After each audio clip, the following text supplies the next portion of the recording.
Hello everyone and welcome back to my channel Edmond Mindaros, and for today's quick tutorial, and I'm going to show you guys on how to resolve Windows error code 0xC0000409 that you are experiencing on your Windows 10 or Windows 11 computer, and it says the exceptions unknown software exceptions with the error code 0xC0000409 occurred in the applications at locations. Click on OK to terminate the program. Kung paano ba natin ito i-fix, and without further ado, and let's go ahead.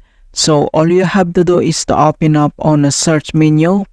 And dito sa search for apps, so kailangan mo lang i-type dito yung control panel. And kailangan mo lang i-click dito yung open. And then next step, so dito lang sa upper right side, kailangan mo lang i-click yung arrow na yan. Ito yung category, so click mo lang yan. And then select mo lang dito yung large icon para makita mo lahat yung settings. And then i-click lang natin yan.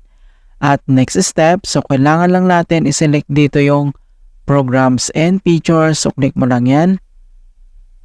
And then madadirect tayo dito sa programs and features settings. So dito lang sa uninstall or change sa program, so dito ay kailangan lang natin i-locate or i-select natin yung apps na nagko-cause ng error. Okay, so for example, select mo lang siya, and then kailangan mo lang mag-right click, and then next ay click mo lang dito yung uninstall. Alright, so after dito, so another solution na pwede natin gawin, so dito lang ulit sa search menu, and dito sa search for apps, so type mo lang dito yung CMD, or ito yung tinatawag na command prompt, and then kailangan mo lang mag-right click and select mo lang dito yung run as administrator.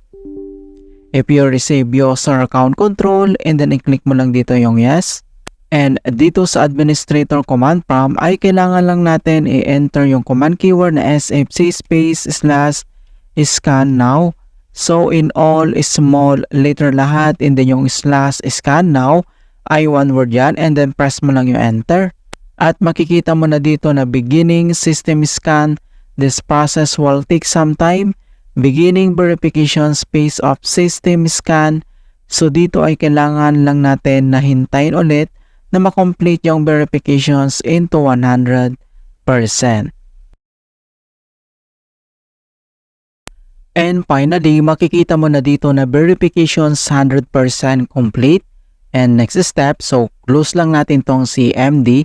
At dito lang sa start menu at kailangan lang natin mag-restart. Okay, so click mo lang yan.